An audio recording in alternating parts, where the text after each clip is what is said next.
All right, we're getting ready to start this second session. All right, good afternoon. It's time to ring it back in.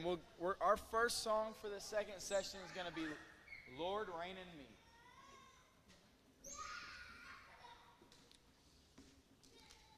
Let's sing. Over all the earth, you reign on high, every mountain stream, every sunset sky, but my one request, Lord, my only aim, is that you reign in me again.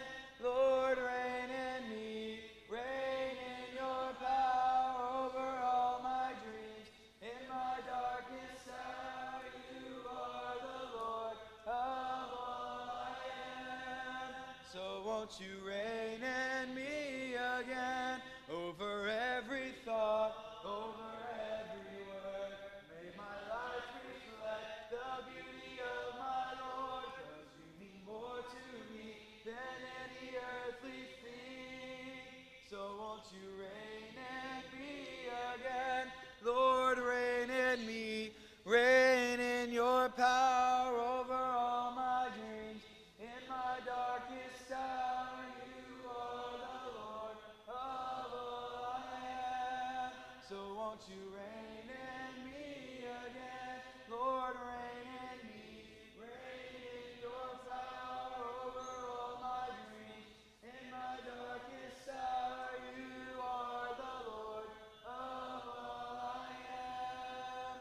So won't you reign in me again, you are the Lord of all I am. So won't you reign in me again. Our next song will be The Glory Land Way. If you would stand as we sing The Glory Land Way.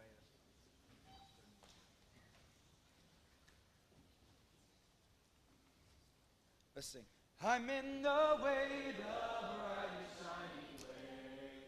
I'm in the glory land way.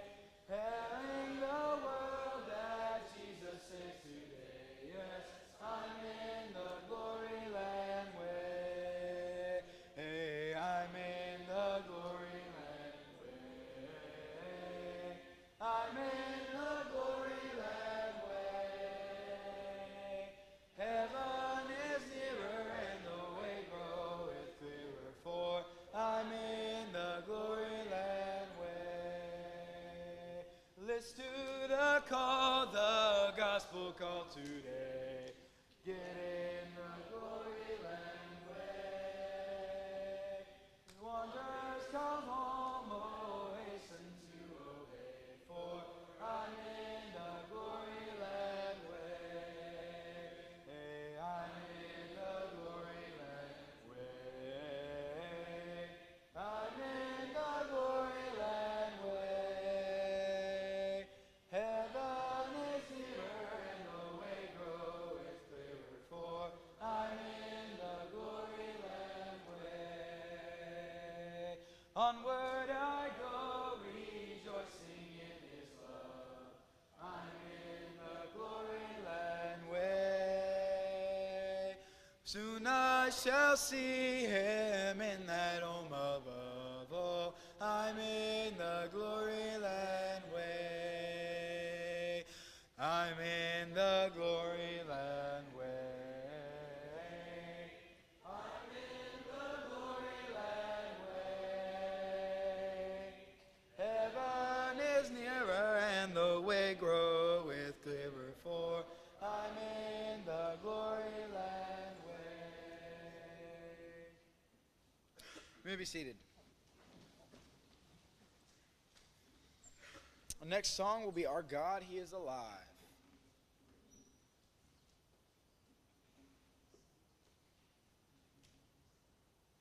Listen.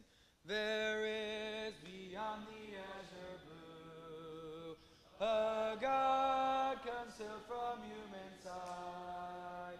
He tinted skies with heavenly hue and framed the world with his great might. There is a God, He is alive, in Him we live. survive. From the start, God created man. He is our God, the great I am. There was a long, long time ago a God whose voice the prophets heard. He is a God that we should know, who speaks from his inspired word. There is a God, he is alive. In him we live and we survive. From the start, God created man. He is our God, the great I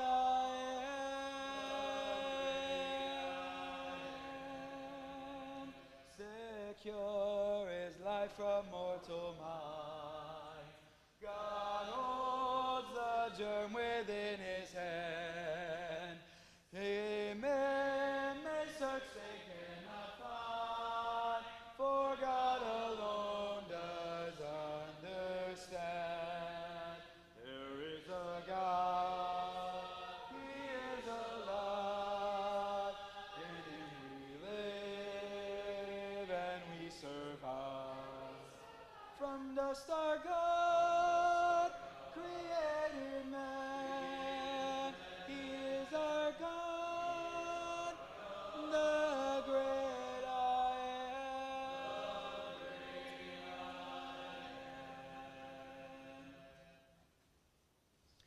Our final song before Caleb comes and speaks to us will be What the Lord Has Done in Me. If you would stand before Caleb comes and speak to us with that. What the Lord has done in me. Let's sing. Let the weak say I am strong. Let the poor say I am rich.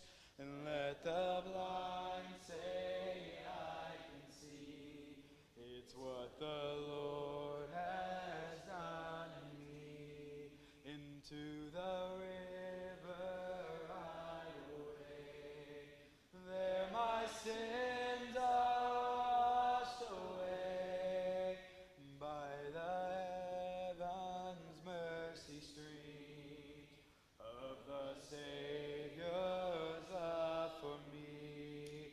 Hosanna,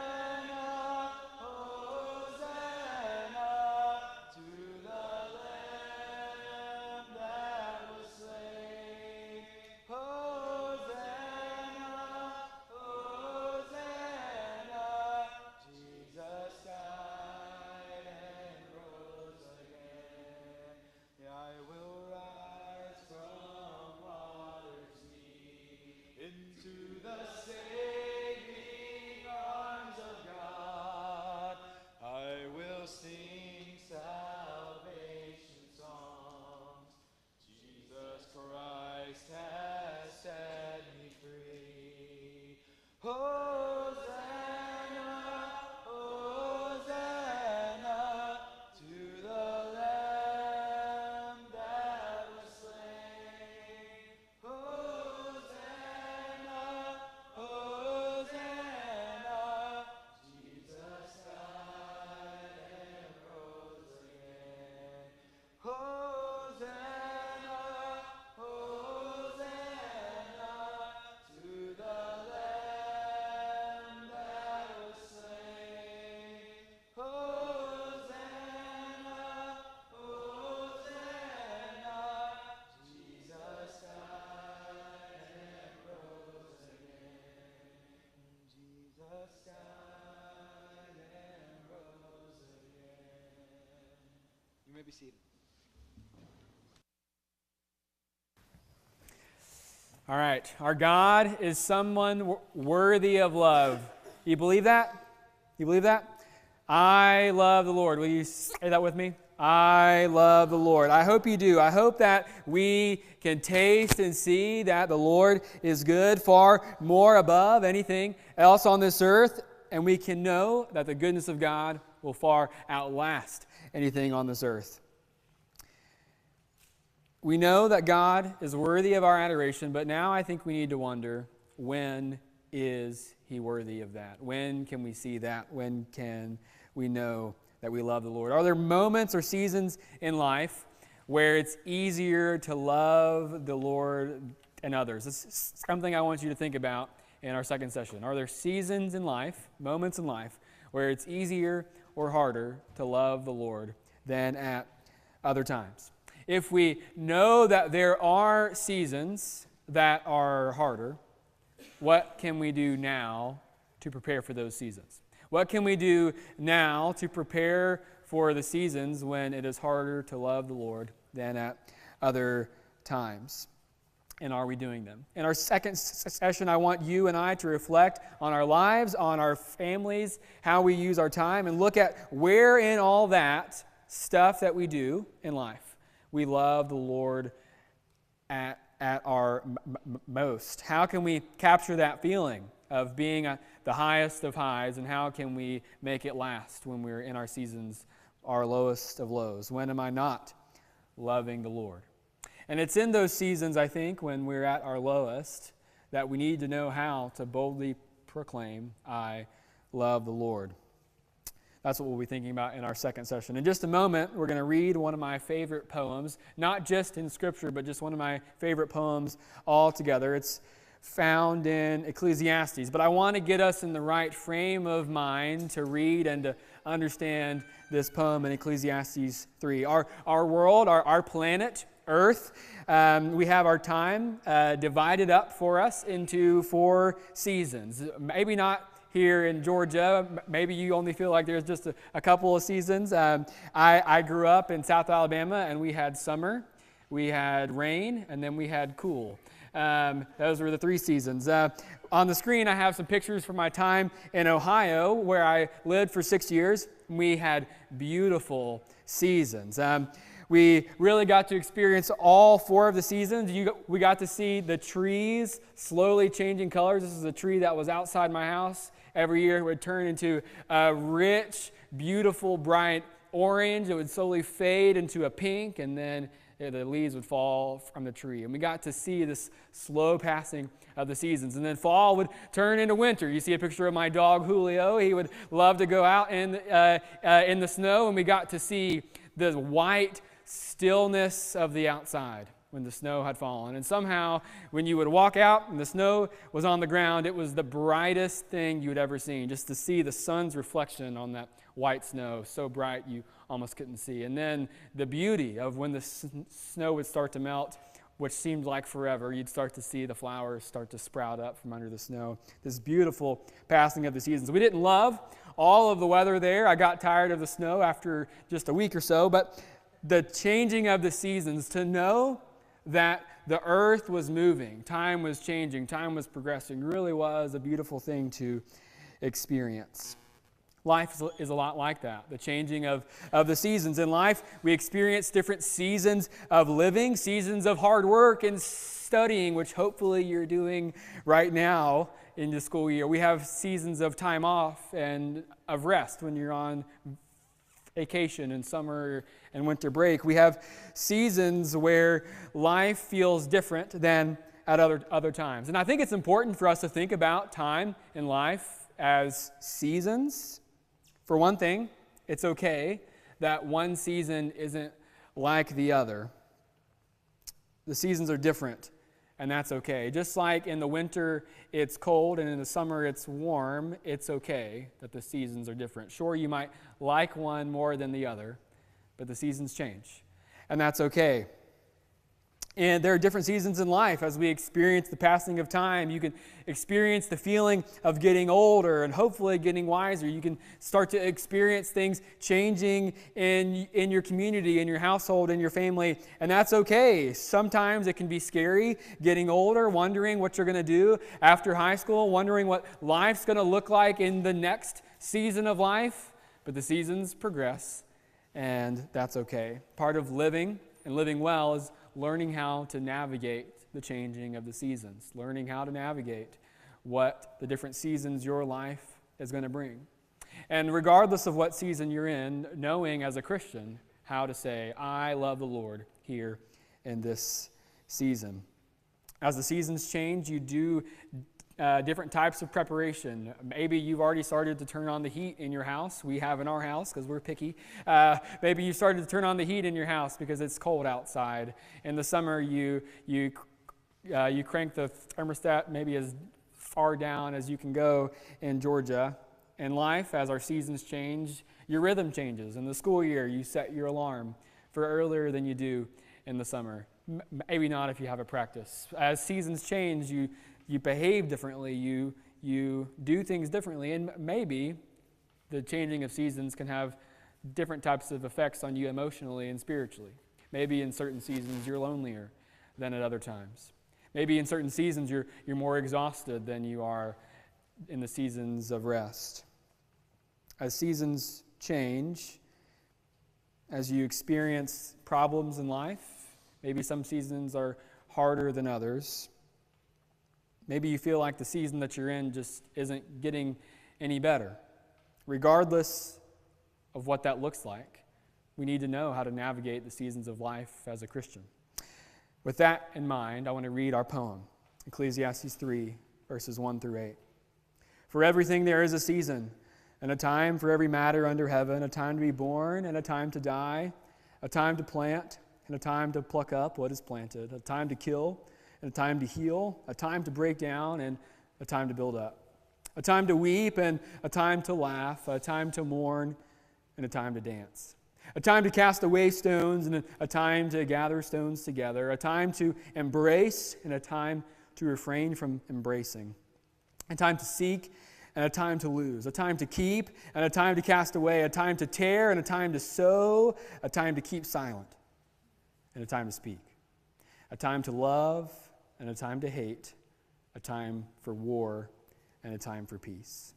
For everything there is a season, for every matter under heaven. I've looked at this poem with our youth group before, and something that I love to point out about this poem is the stark differences between the pairs. For everything there is a season, a time to be born and a time to die, opposite ends of the spectrum, a time to keep silent and a time to speak.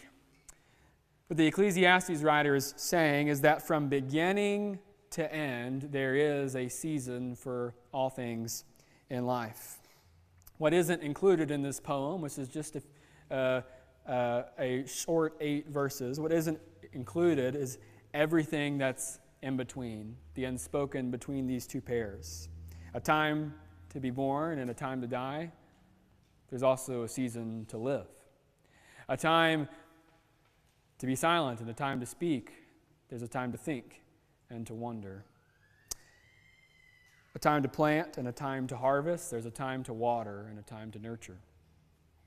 There are a lot of things that we can pull from this poem, but I hope that something we see this afternoon is that in life, we're moving through seasons. Seasons change, life changes, and that's okay. But we need to know that it's going to change. Because if you don't like where you are, don't worry. This season that you're in is not all that life is. If you do like the season of life that you're in, be ready, because this season is not all that life is. Regardless of what season you find yourself in, we are able to find our love for the Lord. The seasons of life change, but you can still love the Lord in all of them. Are there certain seasons in life where it's harder to love the Lord than at other times? The Ecclesiastes writer ends this poem about time and seasons with this conclusion in verses 10 and 12. I have seen the busyness that God has given to the children of man to be busy with. I perceive that there is nothing better for them than to be joyful and do good as long as they live. There is nothing better than to be joyful and to do good as long as they live in all of those seasons. In the seasons of dancing and in the seasons of mourning, in the seasons of peace and in the seasons of war, you can know the joy of the Lord. The laziness that the Ecclesiastes writer is talking about is the things in life that we have to do to live. All of the endeavors, all of the cycles of living. You need to eat, so what do? You go and you find food. You maybe work for food. If you live on land, maybe you farm your own food, which is pretty cool. You get tired. What should you do? You should close your eyes and get some rest. You grow older. Your responsibilities in life change. As we go through the living of life, from season to season, from beginning to end, find and know the joy of the Lord. And all of this throughout all seasons, the Ecclesiastes writer says there's nothing to do than to find and be joyful as long as we live. But that's not always easy, is it? But God, I'm not really in a joyful season in life right now. Lord, I have a lot of things that are weighing on me right now. My plate is really full right now. God, I'm really worried about what's coming up next. Lord, I'm really worried about the things that I'm experiencing. Lord, how can I find joy in this season? Is that even possible? I asked this question earlier. I want to ask it again. Are there seasons in your life where you feel like it's easier to love the Lord than others? Maybe your first thought is in the hard seasons, in the low seasons in life, in the silence, in the mourning, and the waiting, and the weeping. It's in those lows that are the hardest to love the Lord. And there is some truth to that. And we'll talk about the lows in just a moment. But can you think of any challenges of loving the Lord in the highs? Let me paint a picture for you. Are any of y'all Harry Potter fans? Anybody? Yeah. I'm a big Harry Potter fan, so I like to talk about Harry Potter a little bit. There's this moment in the first book, or if you've seen the movies, there's this moment in the first movie where Harry stumbles upon this mirror that he finds, and he shows his friends what he sees in this mirror. This is a mirror that shows the person with the deepest desires of their heart. So Ron looks at the mirror and he sees himself incredibly handsome, and he sees himself as the captain of the Quidditch team, the head of his class. He has everything he could ever want. Life is good. Harry looks in the mirror and he sees the deepest desires of his heart. He sees himself with his father and his mother who had passed on before him. They're looking in this mirror and they see the deepest desires of their heart. I wonder what we might see. What would you see when you look in this mirror where you have everything that you could ever desire? Maybe you look in the mirror and you're a straight A student. You look in the mirror and you are accepted to the college of your dreams with a full ride, and you are getting everything that you want in this life. You have your dream job and you can see the path of here's how I'm going to do these things. You look in the mirror and you see, I am the captain of my sports team, the captain of the volleyball team. I'm the starting pitcher on the baseball team. You look in the mirror and you see life exactly how you dreamed. Everybody in your family is happy and healthy, and you see yourself with the people who you love who have passed on and who are not alive anymore. In this mirror, you're together with them again. There's no sorrow, no worry, no weeping. You look in this mirror and everything is exactly how you could ever desire it to be in this life. What if that were a reality and you're living in this highest of highs, best case scenario life where everything you've ever desired, you've achieved? Can you think of any challenges of loving the Lord in that season? Do you think you would need the Lord in that season? It's a sarcastic question because obviously you need the Lord at all times, but would you realize that you need the Lord in that season? Would you realize that when you are able to achieve everything you could ever want, you still need the Lord? The first thing I hope that we see in our second session is to not forget to love the Lord in the highs. To remember to love the Lord when life is going well. If we forget God when life is going well, our spiritual life can idle out. We can stop growing and we can become careless with the things that we're putting in our life. When things are going well, if we aren't aware, we can make bad decisions. In the highs of life where things are going well and we have everything we could ever want, we can become apathetic to the other people who are hurting in life and not aware of the things that God's calling us to do in the communities that we're in. Don't forget God in the highs. Because, like I said in the first session, if you're full on what the world has to offer, will you still crave God? If you forget to love God in the highs, will you remember to love God in the lows?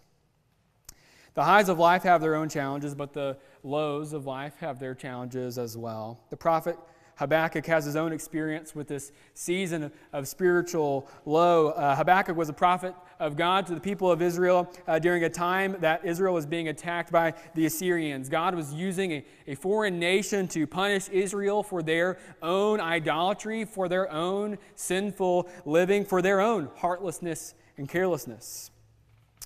Habakkuk is crying out to God on behalf of the people. God, how long will you allow this violence to go on? Lord, how long will you allow this injustice to go on? The evil Assyrians are powerful people. God, do something. The book of Habakkuk is this back and forth between the prophet and God. Among the histories of the people of Israel, this season is a particular low because especially Habakkuk, feels like God doesn't care about him anymore. He feels like God doesn't love him anymore. In fact, he feels like God is angry with him. Still, despite this situation, the prophet says this at the end of the book.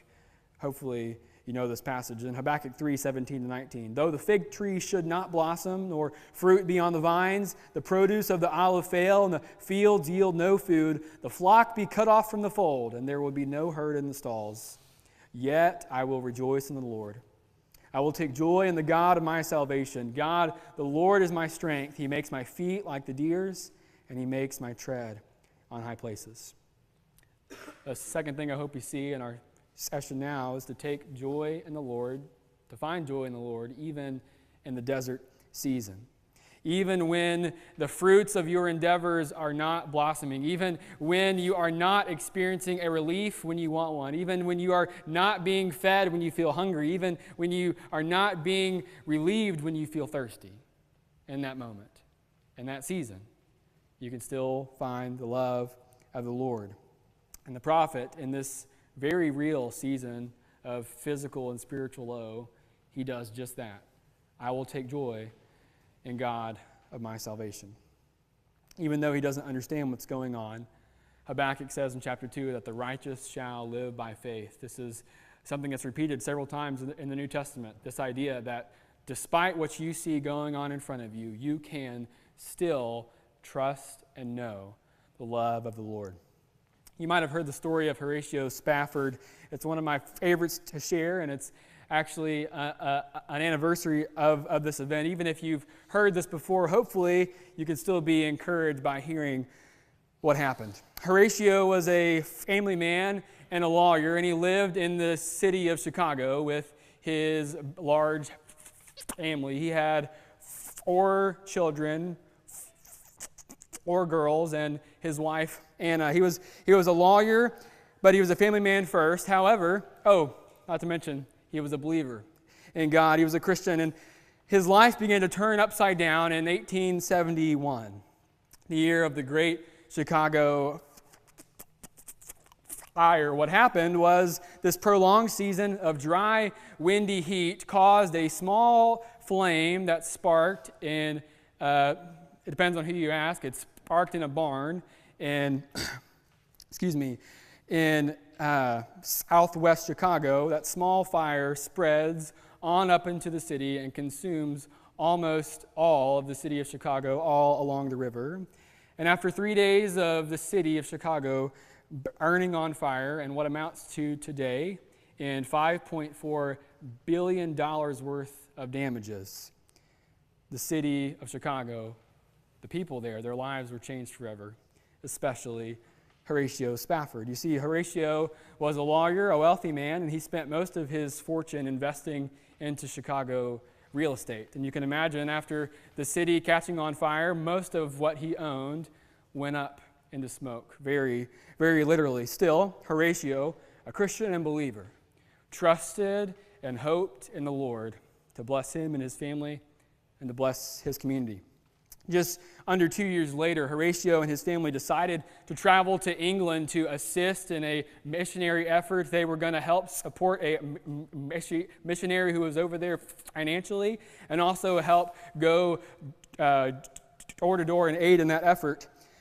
They were scheduled to set sail on the SS Il-Duar. Don't ask me to say that again, but due to some zoning problems with his damaged properties, Horatio had to stay behind, and he sent his family on ahead of him. He would join his family on the next ship out. And it was in the early hours of November the 22nd, about halfway across the Atlantic, the ship collided with another ship.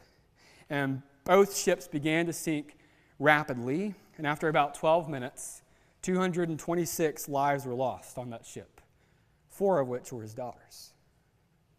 A horrible tragedy for Anna and Horatio. And as soon as Horatio gets word, he boards the next ship to go across the Atlantic to grieve with his wife the loss of their children, the loss of their family. And as he's halfway through the Atlantic, about the same spot that the ship had sank, he writes these words: "When peace like a river attendeth my way, when sorrow like sea billows roll, whatever my lot, thou hast taught me to know, it is well with my soul. Though Satan should buffet, though trials should come, let this blessed assurance control, that Christ hath regarded my helpless estate, and shed his own blood for my soul.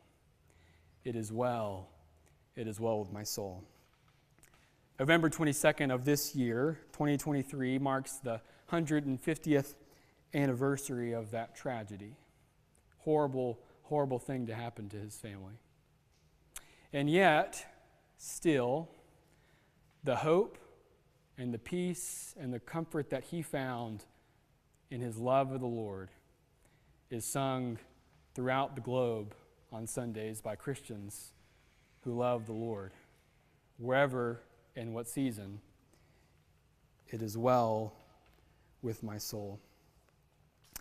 Thinking about Horatio Spafford and his ability to find joy and peace and even his worst seasons, it makes me think about my own life and the hard seasons that I've been through. And maybe, hopefully, it makes you think about the seasons in your life where maybe you've felt more alone or more empty or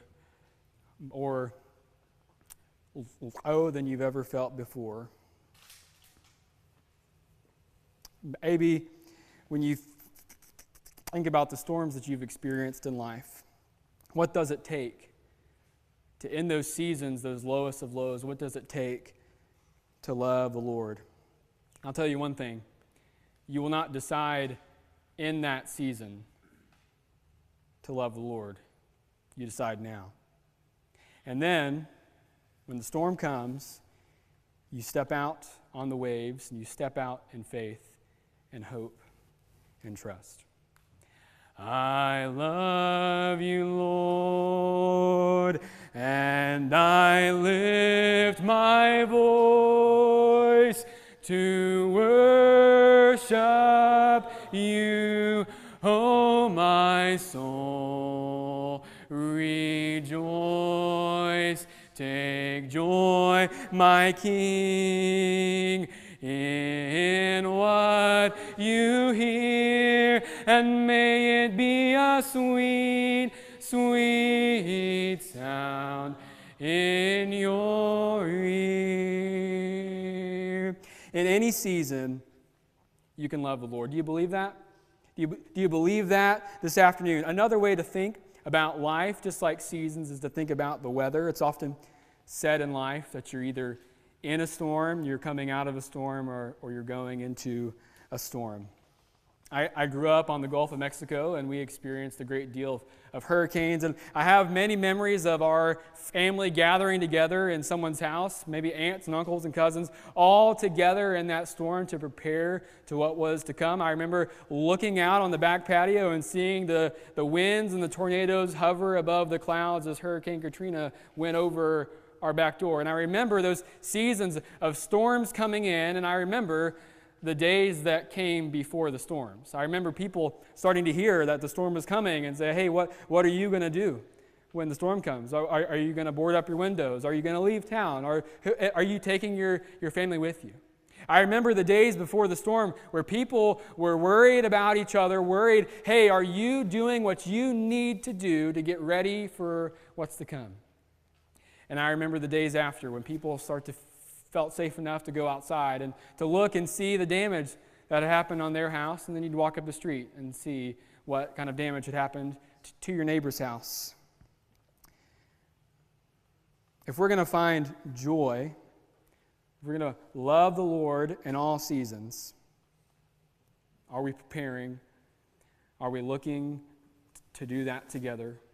Are we preparing right now to get ready for the storms in life? In the highs, are we cherishing, sharing, preparing, building our foundations so that when we get to the lows, are we gathering together? Are we comforting one another? Are we looking out for each other, preparing for what we're going through? And everywhere in between, are we reminding ourselves that the righteous shall live by faith and not by sight? You can't always tell when the storm is coming. You can't always tell when the seasons are changing, but you can tell if your heart is prepared for the change of the seasons. You don't wait for the storm to come to start to prepare for the weather, but you might know that you're not prepared if you're more worried about what's going on in other people's lives than you are worried about what's going on in your own.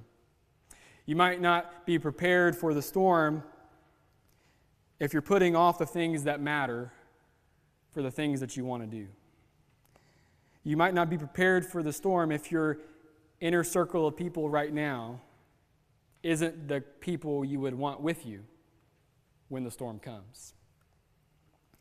The last takeaway I want to share with us as we wrap up our second session is a reminder that the joy of the Lord can be found in the highs, the joy of the Lord can be found in the lows, and the joy of the Lord can be found everywhere in between, but only by those who are willing to look for it. The seasons of life change, and that's okay, but you can love the Lord in all of them. You will experience lows in this life. You're either coming out of a storm or going into one, or maybe you're in one right now. And regardless of where you are in your faith, maybe you're a middle schooler who is just starting to think about following God. Maybe you're a high schooler who's getting ready to head off into the world. Maybe you're going to go into the military. Maybe you're going to go to college, or maybe you're going to go to work, and you're wondering what life is going to throw your way. Or maybe you're experiencing things in your household and in your family and in your heart and in your mind that are overwhelming you.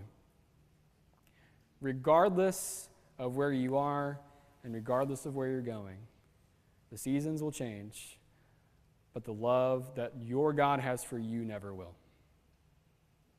If you love the Lord in the highs, you can love the Lord in the lows. If you love the Lord in the lows, you can love the Lord throughout all of your life, from beginning to end. And the peace that God has for us in the busyness of life that we have can be realized in your life wherever you are. I hope that you know that, wherever you are in the seasons of life. Let's pray together. Lord God, you are good. Lord, you are wonderful. And Lord, you are mysterious in ways that we cannot understand.